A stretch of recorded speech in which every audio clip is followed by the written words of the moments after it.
Hey guys, I'm Blakemore. I teach, travel and sometimes triumph, and this is a teach video. I've been a teacher for a few years now full-time and have taught in the UK and Dubai. I fully understand the pressures that are involved in teaching and fully understand that sometimes it can impact on your well-being in a negative way. So in this video, what I want to do is provide a range of different tips that can help you guys with your well-being. If you're not a teacher and you're a pupil or part of a different profession, then these tips can also help support you guys. So feel free to watch the video and enjoy. Tip number one, diet.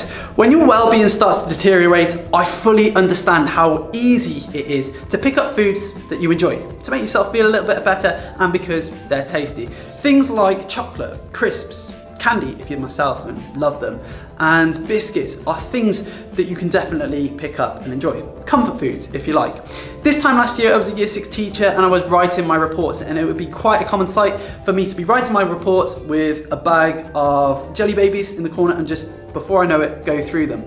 Now, at first, that's fantastic. It gives you that initial pickup, that initial energy high. However, over a long period of time, it's not nutritionally sound. It doesn't give you a really good nutritional balance, and as a result I was feeling very demotivated and it wasn't very good. So to try and improve your diet, think about the vegetables that you're eating and think about the things that we explain to children as part of healthy diets, because if we start thinking about our diets, then we will feel better in the long run. Staff rooms in teaching are a danger zone. I'm not saying to avoid them. However, if it's anything like my school here in Dubai or in the UK, then when it's birthdays or there's certain treats, then people like to bring things in, and I would get far too into just going for those snacks. So just try and think about it before you go for those foods, because like I said before, it will give you that initial energy pickup, but then won't give you that nutritionally sound energy for the long run. Tip number 2, exercise. So having a good diet is going to make exercise that little bit easier. Exercise is known to release a chemical called serotonin, which is a feel-good chemical, which will make you feel a little bit more positive and potentially more productive. When it comes to exercise, you don't have to do hours and hours of exercise every single day. That's something that I did and actually had a negative impact on my well-being. Now, I understand that teachers are quite time poor, so teachers might benefit from something like HIIT, high intensity interval training, which is 20 minutes long or something along those lines, where you're involved in quite high intensity training, but it will burn a lot of calories and release that chemical in a short amount of time. It's a good way of getting exercise in if you're time poor. You can still do things like sports, you can still do things like go to the gym, like I like to do, and that is still going to count as your exercise, but exercise is fantastic for making you feel that little bit better. If you're struggling and you don't feel like getting that exercise in, then simply going for a walk, getting 10,000 steps in a day is a good target to go for and will make you feel better, because you'll want to go outside of the house to get that exercise out in the fresh air. It's all about trying to be a little bit more outdoors and doing things to make you feel a little bit better. Tip number 3, have a break. Now, I fully understand that at times it might sound silly to have a break because you're so busy. However, having a break can actually make you a little bit more productive. Now, be organised with it. Set the time where you're going to work, but set the time where you're going to have a break. When you have a break, think about what you're going to do in that time and have a hobby that you're going to get involved in. That hobby doesn't have to involve exercise. It can be simply knitting. It can be filming videos and making videos like I'm doing right now. It can be anything. Just set productive time to have a break. Try and avoid using your phone, because that is a huge sinker of time. That's what I like to call it, because I spend a lot of time on my phone and then before I know it, I've not really achieved a lot. And that funny video that I've watched for 2 minutes, I've forgotten what it was even about.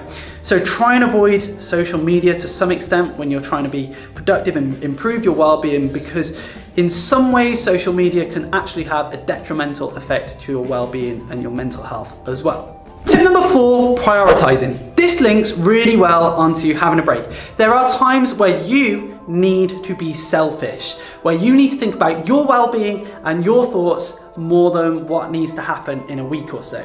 And you can put those reports down for a little bit and actually think about yourself. When prioritising, try and think about things that you need to get done immediately, tackle those, and then if you have the time to tackle things that are needed for a week or so, things like reports, then start to tackle those. However, if there are times where you think, you know what, I'm going to go out with my friends, then do it. I understand that there's going to be times where you need to sacrifice social times. However, try and make sure that you think about your well-being and prioritise yourself at some point. Tip number 5, sleep. Sleep is absolutely critical towards improving your mental well-being.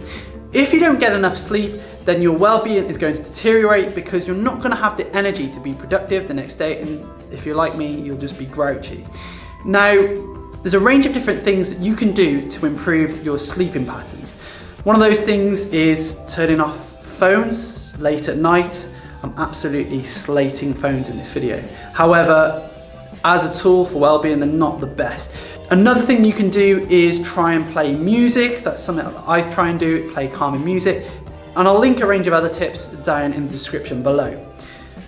I fully understand that it's easier said than done because late at night you can have a lot of stresses and a lot of pressures, and it's that time where your mind might start to spiral. You'll be thinking about those plans that you haven't done that are needed for next week. You'll be thinking about the flip chart that you needed to edit for the day after. You'll be thinking about different children and worrying about those and behaviours.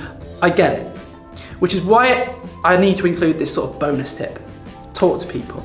If there are times where your well-being isn't quite right, then talk to people. I know that there are trusted people in my life who I can talk to if I'm not quite feeling myself. Those people can offer you tips and just general advice, but also just be an ear that listens to you, because it's sometimes just important to vent and get things off your chest. Anyway guys, that brings me to the end of the video. Hopefully you found something in this video interesting or helpful. If one of you out there have done that, then that's the purpose of this video ticked off.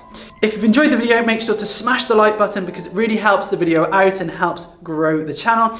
If you've loved the video, make sure to subscribe down in the corner so that you can see more of my videos. Hit the bell and you'll be notified when I post videos. I make a range of teaching and sometimes traveling videos that you can check out in my channel link down below. I'll see you in the next one, guys. Hopefully you enjoyed the video. I'm out.